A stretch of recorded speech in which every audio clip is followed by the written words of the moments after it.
sila, yung hawak-hawak ka doon, babae, doon nakasakay na rin siya sa beast, ayun nga daw yung holy anointing. Kaya nga daw sinabing holy anointing. Ayun nga daw, yung parang ginaya nila yung Christianismo. Diba tayo may holy anointing galing sa Diyos? Sa kanila, meron sa kanila, kay Satanas nga daw yung holy anointing nila. Ayun nga daw yung dugo. Hindi nga daw literal na ingin yung magutupo ng mga tao. Nagpapakalasing nga daw sila. Yun lang. Tapos, yung nasa kanya siya, may hawak siyang, tinaas niya yung yung wine niya. Madami daw siyang pinapatay. Tapos, dito yung nakabasa po sa Revelation 11 verse 1. Ay, 12 verse 1. Revelation. Saan may Bible? Paano maganda? May Bible. Nababasa si David.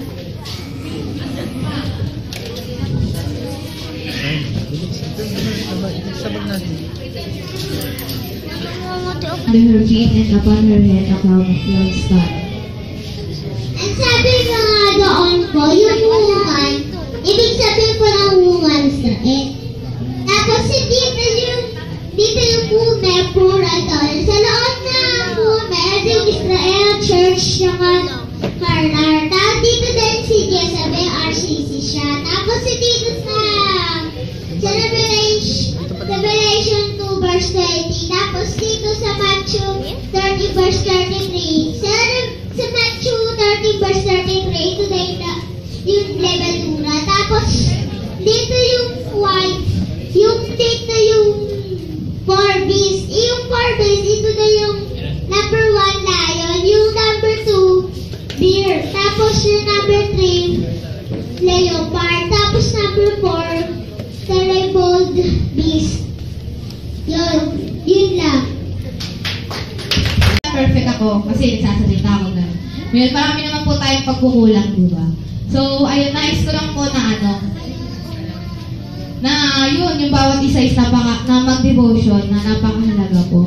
Tapos, nakakatuwa kasi, tapos nakaka-bless din na yung pag-devotion is talagang siya, na nakaka-boost siya ng faith natin, na pinapatindi niya yung paniniwala natin sa Diyos. Kasi one time kasi, ayun, parang testimony na rin. Yun, nag-devotion ako, tapos nawala siya.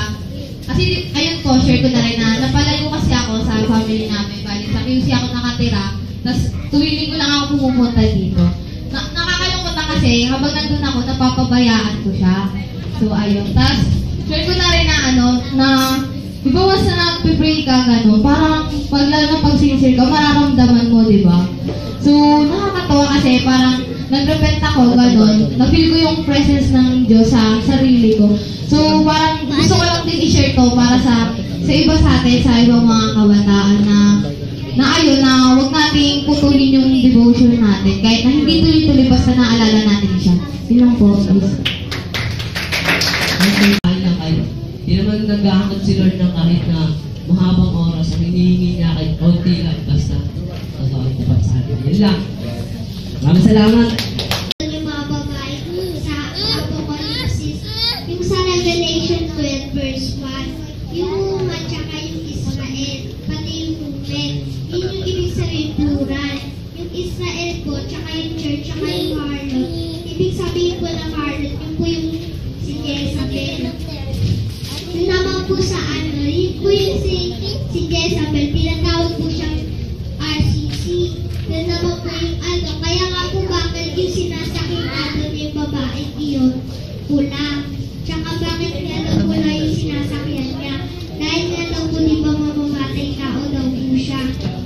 Yung iglesia nga daw na yun, ilinis nga daw po ng Diyos yun. So nung dumating nga daw po yung babae yun, hindi ba nila yung yung gawain. Tapos dapat din po dito yung tinatawag. Tapos may nagdadala nga daw po siya ng yung kagaya po ng walang kabuluhan. Yung kung walang kabuluhan, ibig sabihin po yun, yung fertility, ganyan. Siya po yung nagpapasaya ng papalamig sa pananampalataya nga daw na yun. Tapos pinatuloyan nga doon po yung pag-worship namin kay God. So, sabi nga po doon, yung babaeng yun, di ba sa panahon nga daw po ng matatanda. Sa panahon nga daw po ng matatanda, di ba hindi daw naman po sila nagsusuot ng maiiksing panta. So, nung dumating nga daw yung babaeng kasi nag-short, siya, patotot siya. Kaya nag-ganyan na rin yung mga babae. Yun lang po. Like fellowship, anniversary, and so on. Sabi doon na sa mga bagay na dumadating na yun or sa mga events na dumadating, di ba parang andun yung kasiyahan natin, andun yung revival, andun yung init natin sa Panginoon. Pero sabi doon na dapat yung init na yun or yung revival na yun, hindi yun mawala. Kahit sabihin mo normal na service lang or kahit sa tahanan, kailangan nandun pa rin yun. Kasi hindi lang naman Sunday, Wednesday, Friday, hindi lang naman yun yung araw na dapat pinupuri natin yung Panginoon. Kundi sa bawat araw na dumadating sa buhay natin, bawat minuto na nagaganap sa buhay natin, andun dapat yung pananampalataya natin or yung pag-serve natin kay God. Tapos sabi doon na may dagdag pa ako doon yung about kay Noah. Alam niyo naman na siguro yung naranasan ni Noah, di ba? Yung naranasan niya, sabi doon na kailangan maging salamin sa atin yun. Kasi di ba, siya kahit anong hirap na naranasan niya, hindi siya nag-give up.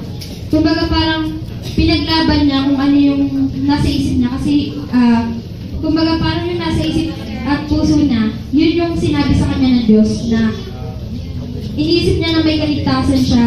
Kumbaga, yung kasiyahan nandun sa piling ng Panginoon. Kaya, pinagpatuloy niya pa rin kahit sabihin mo, tinutokso na siya. Ganon din sa atin. Kasi tayo, di ba, bilang isang Kristiyano or bilang mananampalataya, marami rin tumatanggi sa atin pag nag-share tayo, di ba?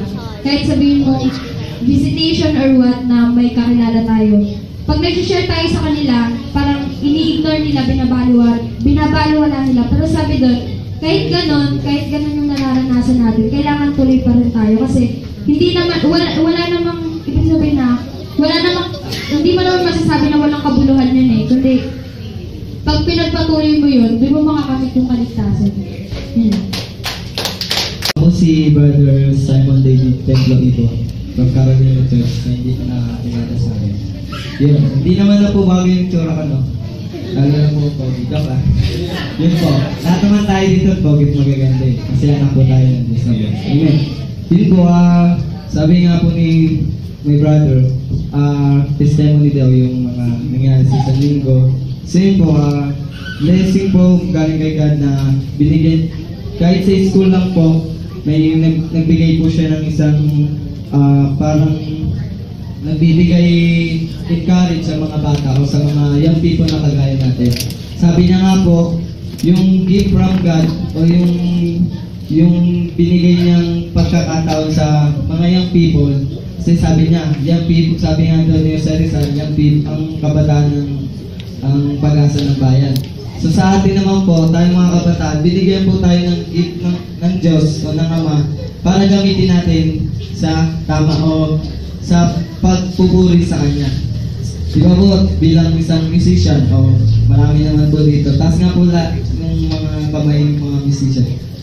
Mga may alam sa instrument po. Yan. So yan po, sabi po, mapalad po tayo. Kasi sabi niya po doon, mapalad tayo dahil pag nagamit natin yung kaalaman natin o yung gift natin galing sa Diyos, ay mabibless tayo ng gusto. Di ba, tayo nga po, tumatayo po tayo sa harap ng mga tao para tumugtog sa Diyos, napupusbos din tayo, di ba? Sabihin yun, present si Lord kung mababaan mo sa atin, tapos i-aan na natin sa mga congregation.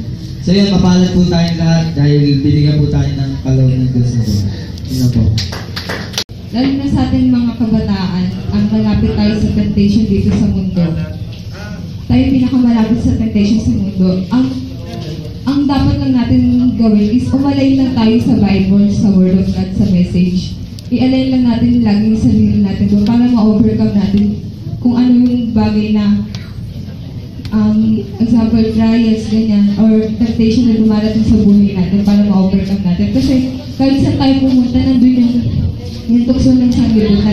lalo na sa ating mga kabataan.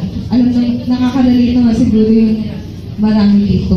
Hindi ko naman sinabing, award kayo. I mean, parang, kahit naman sa akin, maraming temptation na parang lumalapit. Pero sa tulong ng Panginoon, ma-overcome natin yun, nalalagpasan natin yun. Kasi nga, nako-cover tayo ng Word of God, ng Spirit ng Diyos.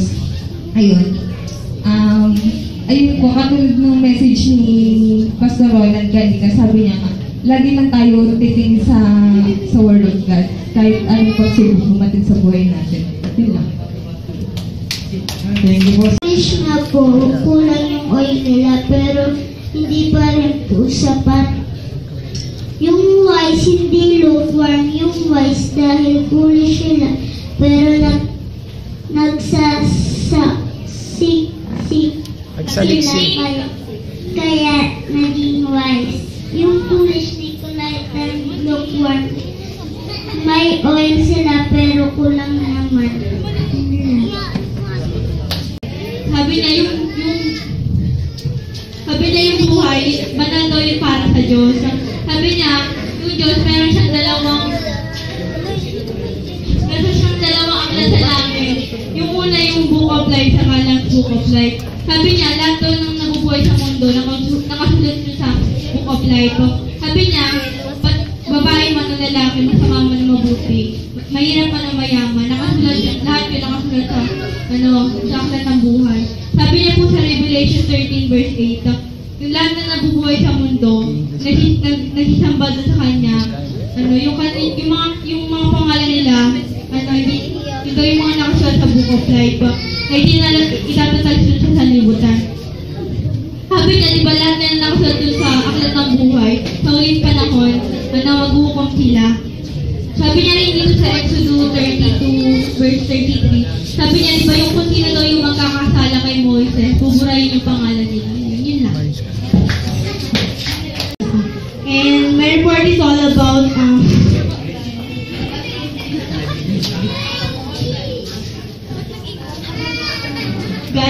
God is a spirit. In scripture, in John 4 verse 24, God is a spirit and they worship Him. And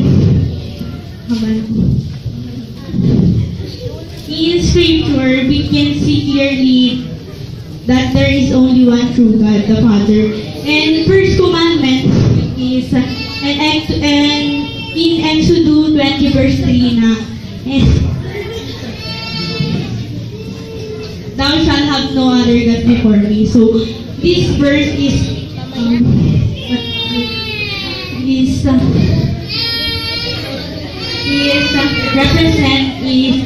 there is only one true God.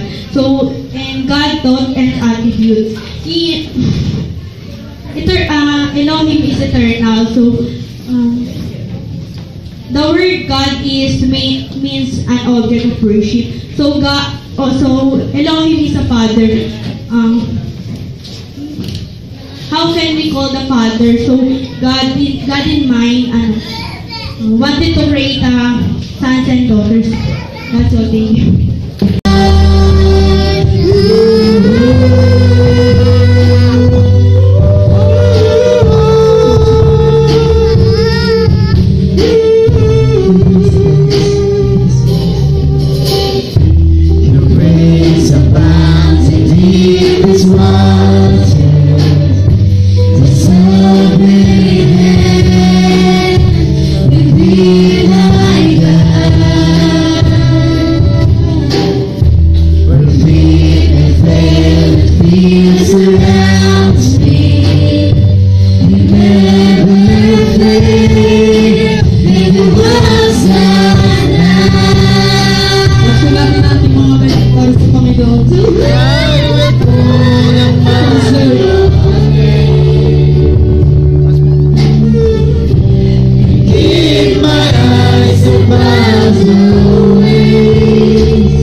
mahina. Gusto ko mas malakas doon. Sino siya? Praise the Lord! Hallelujah! Purihin natin siya. Pagkakita natin dito sa buhay. Ito po natin natin mga pagkakas Panginoon. Kaya tayo, pagkakas natin.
Find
yung paglalakbay na kasama yung mga Israelites.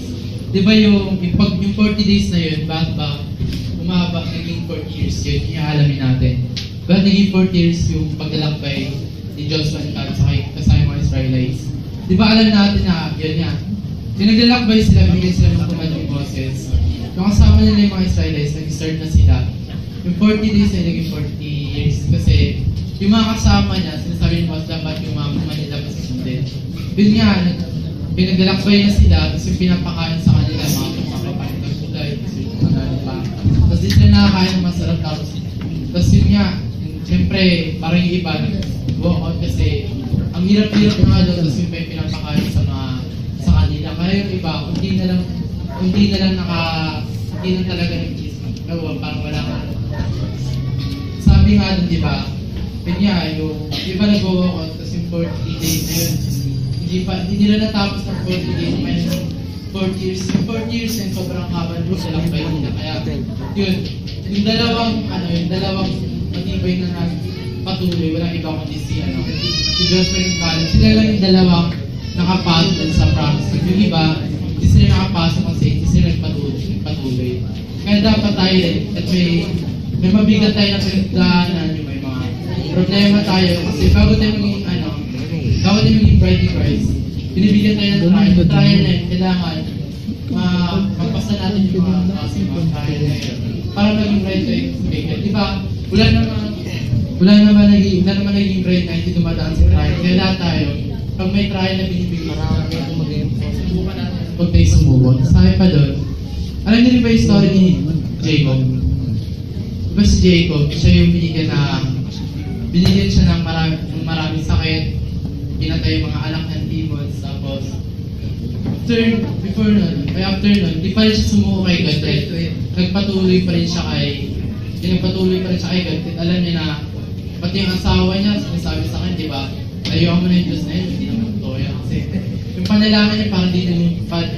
Pero si Jacob, alam niya, dinidinig siya ng Panginoon. Kaya yun, kahit namatay yung mga anak niya, nung wala yung mga yaman niya, di pa rin siya nagpatuloy pa rin siya sa Panginoon. Kaya yun, natawag na poetic snake to him.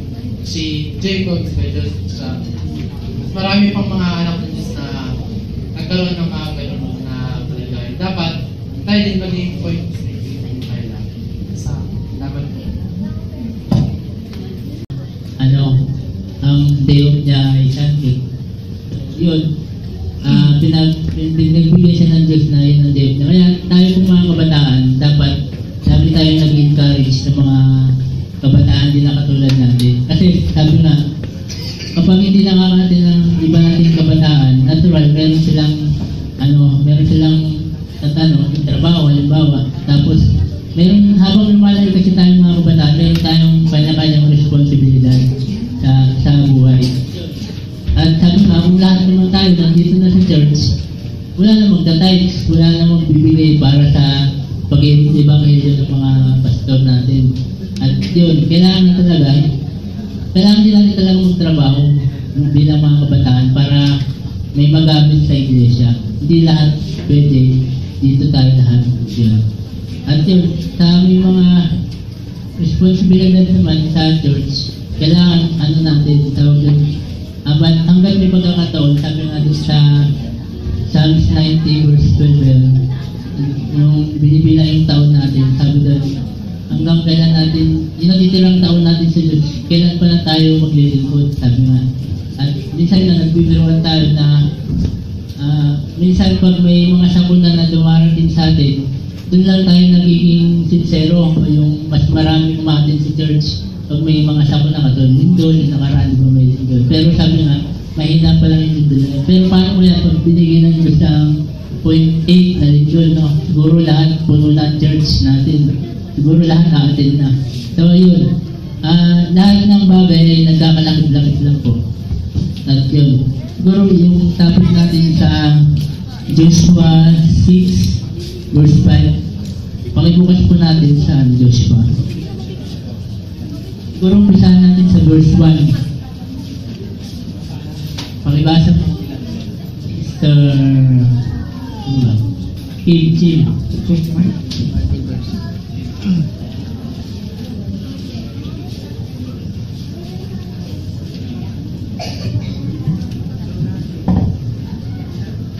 po siya sa verse 1.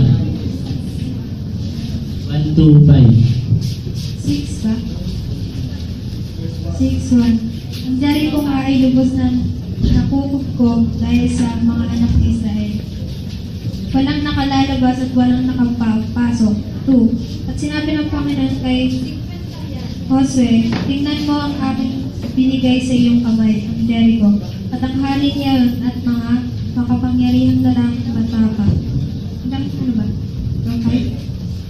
3. At iyang liligirin ng bayan lahat ng mga lalaking pangdigma, nalilingit na minsan sa bayan. Ganito mo gagawin na 6 na araw. At 7 saserdote sa unahan ng kaban ay magdadala ng 7 pakakak ng mga sungay ng tupa.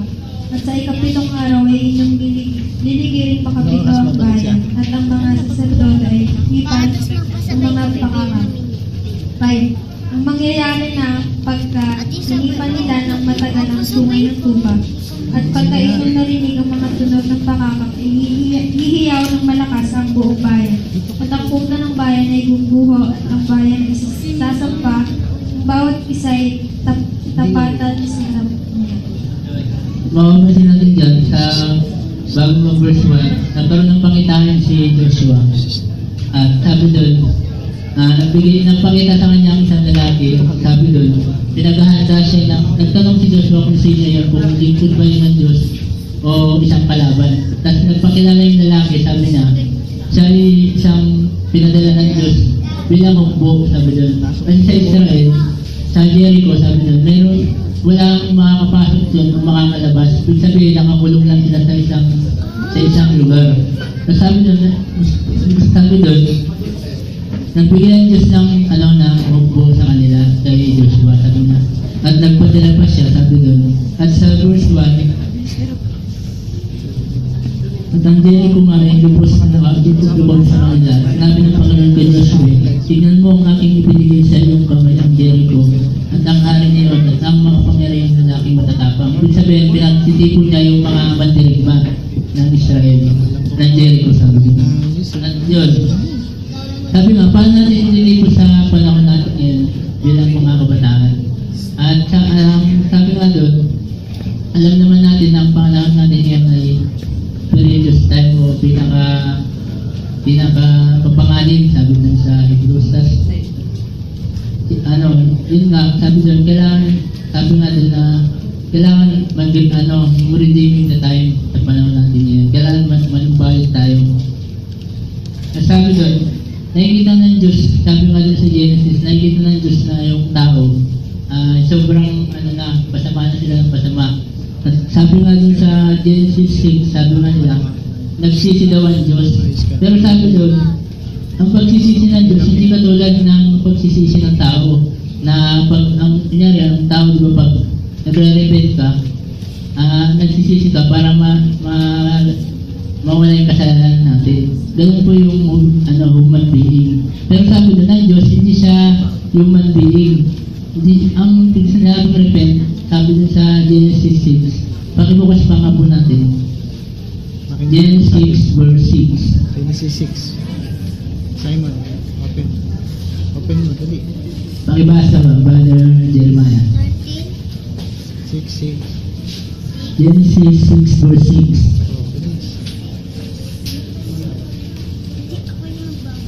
Okay lang, basta bubuksan. Pakita mo kay Kuya Ragdag.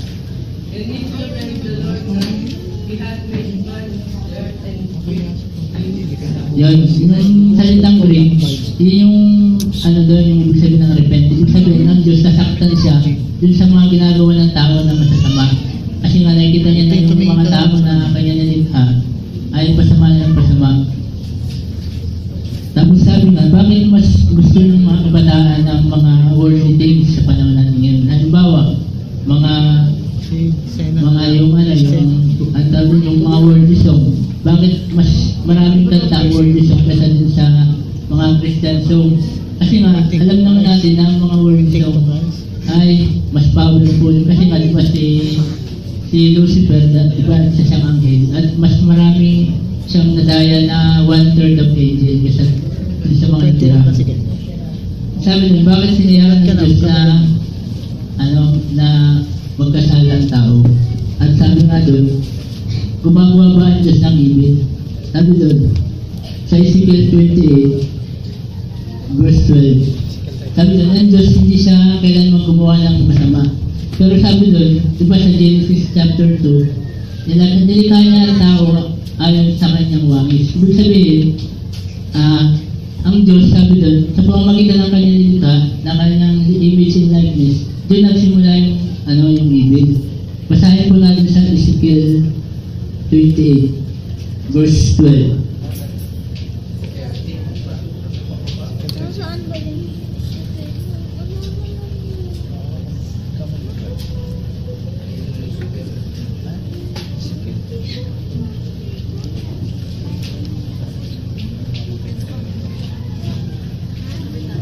Ibasa po sa Brother Jerome. 28 verse 12.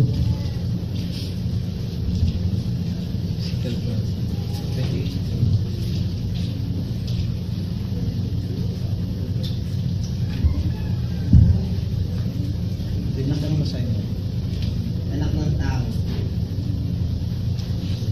malagpuyan mo ang hari sa tiro at sabihin mo sa kanya, ganito na sabi ng Panginoon. Kaya tinatakan ng buhay na puro ng Panginoon samay sa Yung word na perfect in beauty, alam ng Diyos na si Lucifer ay sakdal sa kanyang harapan. Pero bakit siya nagmalaki? Sa verse 2, because thine heart is lifted up. Sabihin, si Lucifer, dahil sa kanyang kasakdalan at sa kanyang perfect beauty, nakita ng Diyos sa kanyang puso na nagmataas siya. Sa verse 2, sabi doon, anak ng tao, sabihin mo sa prinsipe sa Tiro, ganito ang sabi ng Panginoon Diyos, sapagkat ang iyong puso ay nagmamataas, at inyong sinabi, ako'y Diyos, ako'y nauupo sa upuan ng Diyos, sa gitna ng mga dagat, gayon man, ikaw ay tao at hindi Diyos, bagaman inyong nilagang inyong puso na parang puso ng Diyos. Yung nakita ng Diyos na yung puso ni Lucifer ay nagmamataas na, kaya binaba siya. Pero sabi nga niya, bakit pinahintulutan ng Diyos na magkasala yung anghel? Halimbawa po halimbawa ko na lang po dun sa isang magulang, halimbawa ako magulang. Tapos nakita ko yung anak ko na siyempre, Diyos ka, alam mo yung sa loob ng puso ng anak mo. At halimbawa nga dun, halimbawa yung anak mo, meron siyang sa puso niya, meron siyang pagmamataas, nakita ng Diyos na tawag doon, magmamalaki yung anak mo pagdating ng araw. Pero nakita pala ng Diyos yun sa puso ng anghel. Pero bakit pinahintulutan niya na pwede naman niya makipagsain yun, yung kasamaan niya yun. Pero bakit pinahintulutan niya? Kasi nga, halimbawa, pag pinatay ka agad ng Diyos yung anghel, ano kaya sasabihin ng ibang anghel? Sa tingin niyo po, pag pinatay niya yung anghel na wala namang ginagawang kasama, siyempre ang isipin ng ibang anghel, mamamatay ang Diyos, diba? Siyempre, Diyos ka, bakit papatay mo isang anghel na wala namang ginagawa? So, inayaan ng Diyos na mag-manifest muna sa anghel ang kasamaan, ang evil. Ibig sabihin, nahintulutan niya muna na magmataas ang anghel. Sabi doon sa verse 2 na nagmataas siya, nakita niya sa kanyang puso na magmataas siya, naaabutin niya ang Diyos. So, yun. So, yun po ang dagugan ng kasalanan ng evil. Kaya sabi doon na hindi pwedeng gumawa ang Diyos ng masama. Gumawa nga siya. Kaya sabi dito. Sige lang, sulat. The verse 2 rin, sabi doon na Mas ka muna. sa Ezekiel 28. Ezekiel 28:12. Nagbuksan ko, nakagana yun. Huwag tumingin. Yun sa verse 12. Sabi doon yung nasabi ng Panginoon Diyos, yung tinatakan ng tayo sa kagandahan. Ikaw na nasa hindi na alaman ng Diyos. Lahat na mahalagang bato ay yung kasuotan. Sabi doon, yung karunungan, sabi doon, minsan hindi yung nagpapataas sa atin. Sabi doon, pag marami tayong alam, sabi doon, minsan hindi na natin naabot yung mga bagay na dapat natin abutin. At sabi doon, kahit nga sabi doon, kahit maganda natin i-share, sabi doon, pero kahit kung mali naman yung pamamaraan natin, sabi doon, baliwala pa rin yun. Sabi nga doon, ano po ba ang mahalaga? Minsan, hindi naman natin kailangan sigaw-nawan natin sa iba.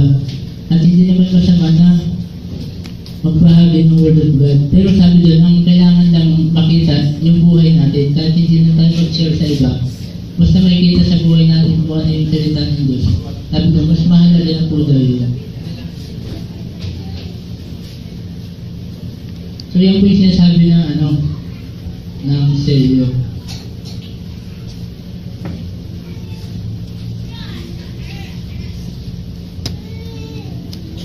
So sabi doon sa Joshua, sa atin po, tinitipo yung kabataan na tayo ang mga hukod, Panginoon. Dahil sa panahon ni Joshua, tayo lang po ang mag-encourage sa bawat isa, sa mga kabataan. Ayun lang po. Magandang hapon sa lahat. Okay lang po ba tayo lahat dito? Praise the Lord! Kasi hindi na eh. Hindi na siya okay? Matay ka na? Papasalamat muna ako sa pagtayo ko dito sa Panginoon. Kasi naiiyak talaga ako kasi hindi ko na pagkakalan yung isi-share ko ngayon. Na tanong ko kay Kevin. Yun yung topic diba natin dito, yung pointing straight to him. Yun, ano ko wala. Sabi diba na, sabihin niyang pointing, sabihin na diretso lang tayo tingin, kumbaga, na diretso lang na yung tingin natin na kay Kristo tayo. Sabihin, Amen. Yung mga nasa gilid kasi parang hindi kayo. Wala, kunyari lang. Na yung kapag diretso lang tayo kay Jesus Christ natin, walang sagabal na darating sa atin. Kumbaga, anumang struggle o mga bagay-bagay na dumadating na problema sa atin. Yun, papabasa ko muna yun. Joshua 6 verse 5. Pakibasa ko. Joshua. Ika. Si ate. Gerald, makakaya sa kanila. Hindi ka nagbibig. 6 verse 5. Ano yung cellphone? Joshua 6:5.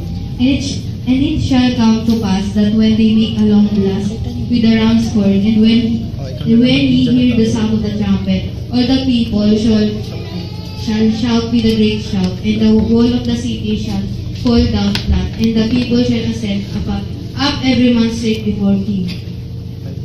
Diba ang kasi sila din, nasa lugar ng Jericho, sa panahon ni Joshua and Caleb.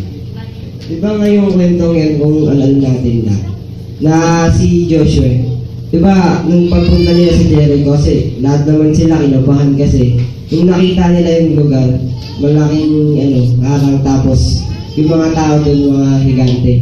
So, walang-wala talaga silang laban doon. So, kahit sino sa kanila, diba, parang lusog na hindi na yung gagawin. Kaya yun, si Joshua, umukus lang siya o nangingi ng tulong sa Panginoon o sa ating Diyos. Tapos sabi niya na, binigyan siya ng kaunawaan kung ano yung gagawin nila para malutas kung ano yung gagawin nila doon. Yun na, binigyan siya ng plano ng Diyos upang paano kukunin yung lugar na yun. Kasi yung lugar na yun, mayaman sa mga pagkain, halaman, mga prutas na galing sa lupa.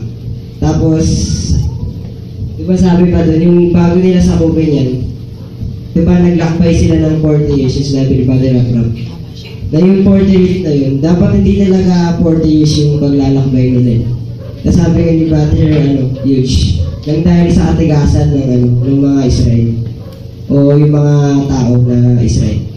Sabihin na, huwag sa atin din, kung ititipo natin. Kung matigas yung ulo natin sa Panginoon, yung gusto natin, hindi natin makukuha. Hanggat hindi natin sinusunod yung will of God. Amen. Tapos yun, pakibasa na po pala sa Hebrews 12:2. Sino pong pwede magbasa?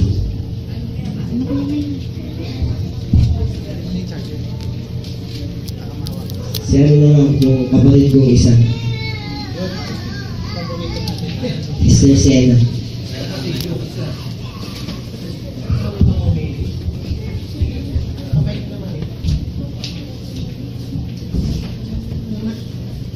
Namaste natin si Jesus na gumawa at sumakdan ng ating pananampalataya na siya ay dahil sa kagalakan at binigay ng harapan niya at nagtiis sa puso ni walang kahala ang kaya umupa sa kanilang kaluwan.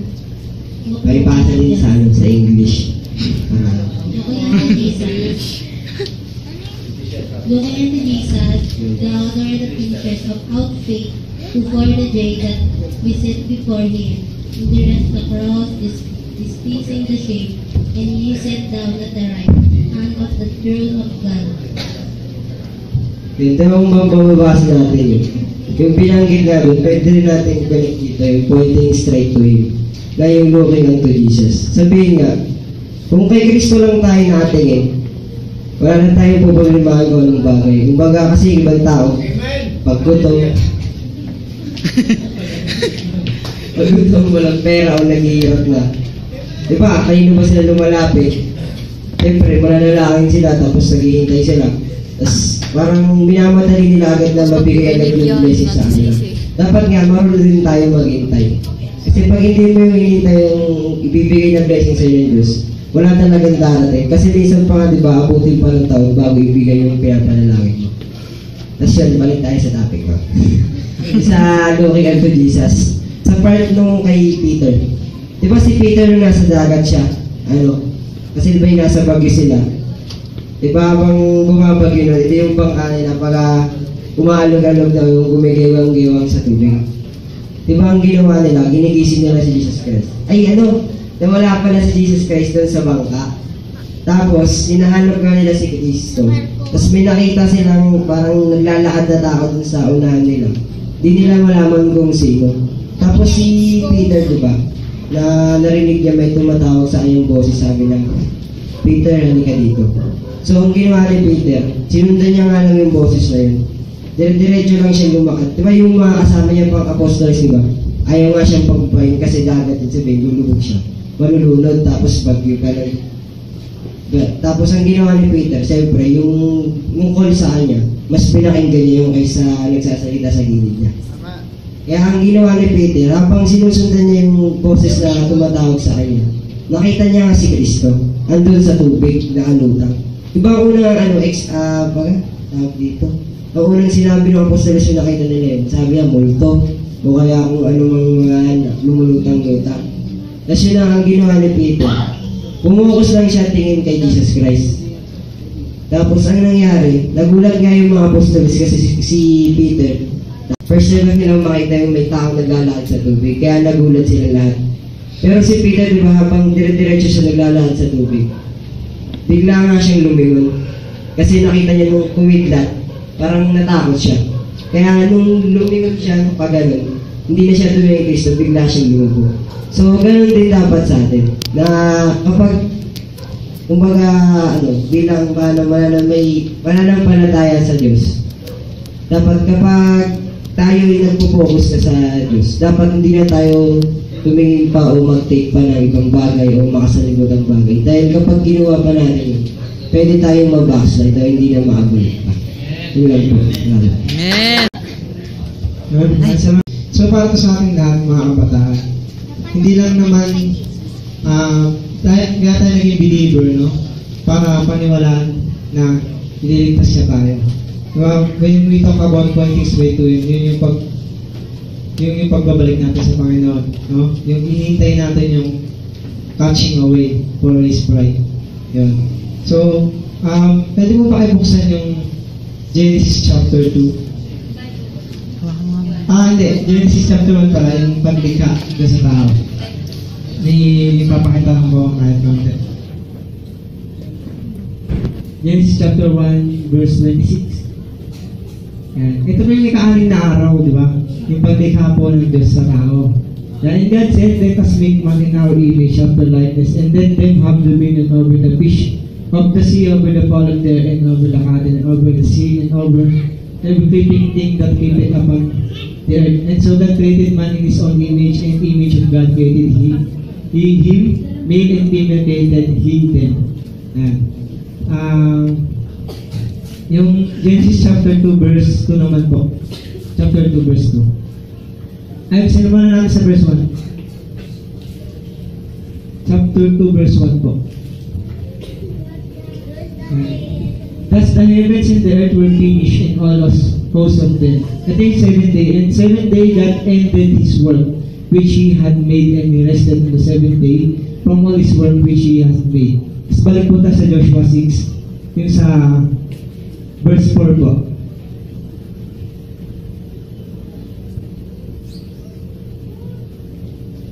Chapter 6 verse 4. Ito. And the 7th priest we shall burn before dawn in 7 trumpets of ram horns, and the 7th day ye shall compass the 7 times. And verse 3 nga, verse 3. May papakita na po sa verse 3. Ay, sinuch pa. 6 patas ng verse 3.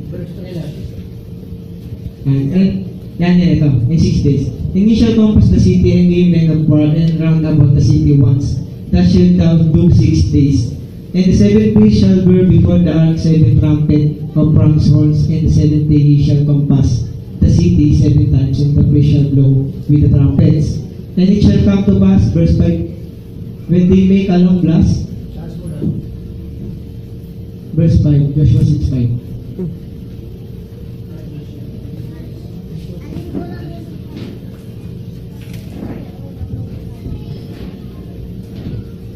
And it shall come to pass, and they make a long blast with the ram horns, and ye hear the sound of the trumpet. All the people shall shout with great shout, and the wall of the city shall fall down flat, and the people shall set up every man straight before him. So, bakit kung binasa yung Genesis? So, makita natin dito sa Joshua, nung kailangan nilang mag-iba yung wall of Jericho, tinawag yung mga kabataan. So, sa paglikha ng Panginoon, nilikha niya yung aking tao in 6 days. Tumayata mo rin doon, tinawag niya yung mga taong papaligid doon. 6 days din, diba? Basa natin kanina sa verse 3. So sa 7th day naman ang created ng Diyos. Diba? Sabi na doon, nagpahinga siya and ended all his work. Ganon din yung nangyari nung ikapitong araw nilang paglibot sa Jericho. Diba? Nasigla na yung wall of Jericho. So yung pag-ikot na lang 6, diba?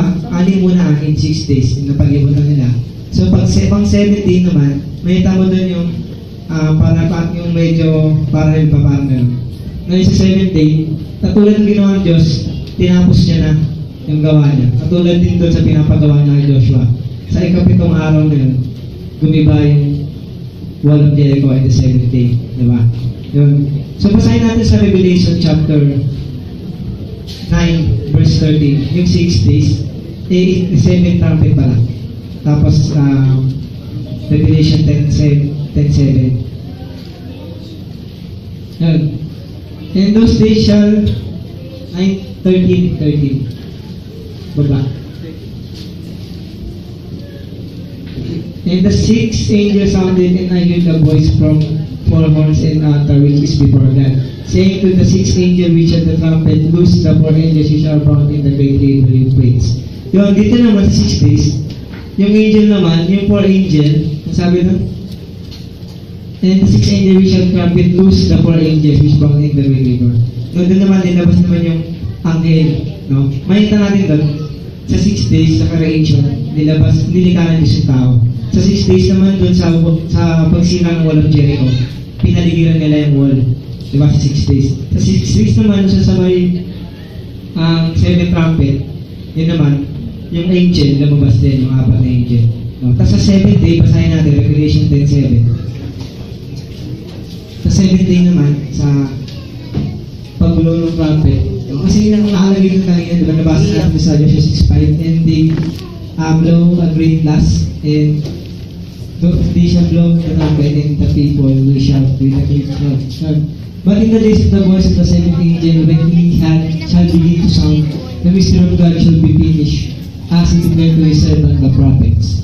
Yun, di ba? 7 days naman, pag 7th angel naman, nasa 7, pwede natin i-mention ng 7th day, na natapos, ano yun? And he shall begin to solve and finish. Yun. Ngayon natin, isa tatlong 7 na yun, nandun yung pagtapos ng Diyos. Di ba? Perfect number 7, di ba? Yun. Katulad din sa pag-sound ng angel. Sa ikapitong araw, tatapusin lahat. And shall be finished. Di ba? And the wisdom of God shall be finished in the third and of the prophets. So, ano po yung ano natin yan para sa mga kabataan? So, pinapakita lang ng Panginoon sa ating mga kabataan na tayo mismo dapat makaalam mo sa message of the hour. Dapat alam natin yun, mabuksan sa atin yun. Para malaman natin kung ano yung pinapagawa sa atin ng Diyos. Diba? Magkaroon tayo ng revelation para mapagpatuloy at tumakas pa yung ating faith. Ngayon natin sa tatlong pitong yun. Diba? Nagpahinga ang Diyos, tinapos lahat, tapos sa Wall of Jericho, yung Wall of Jericho, na fall down flat, tapos sa 7th day, the mystery of God shall be finished. So alam naman natin, sa 7th trumpet, di ba? Nandun na yung caught up, di ba? Basahin din natin yung mga parasites sa numbers.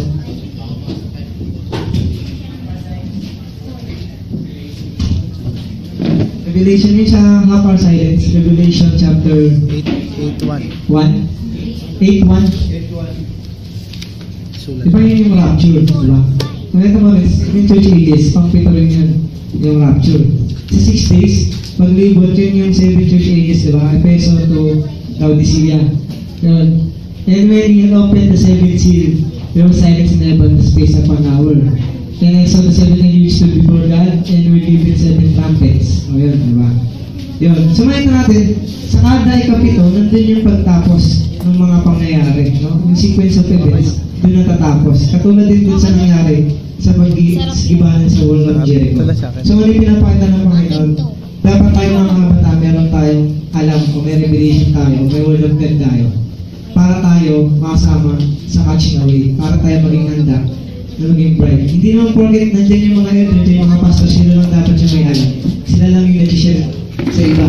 Sila lang yung nagpapamahagi ng Word of God. Amen po ba? Amen. Dapat din tayo mga kabataan, gamitin natin yung lakas natin, yung bibig natin para magsalita.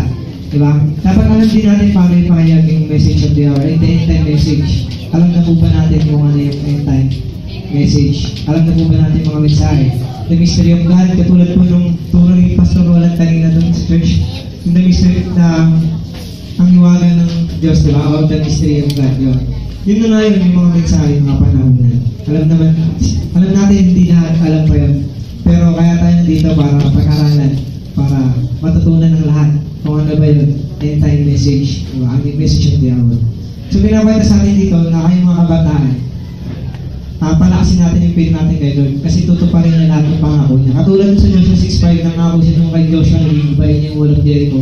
Kasi pagpatuloy lang nila yung pagbulo ng trumpet, paikot-ikot, di ba? Yun.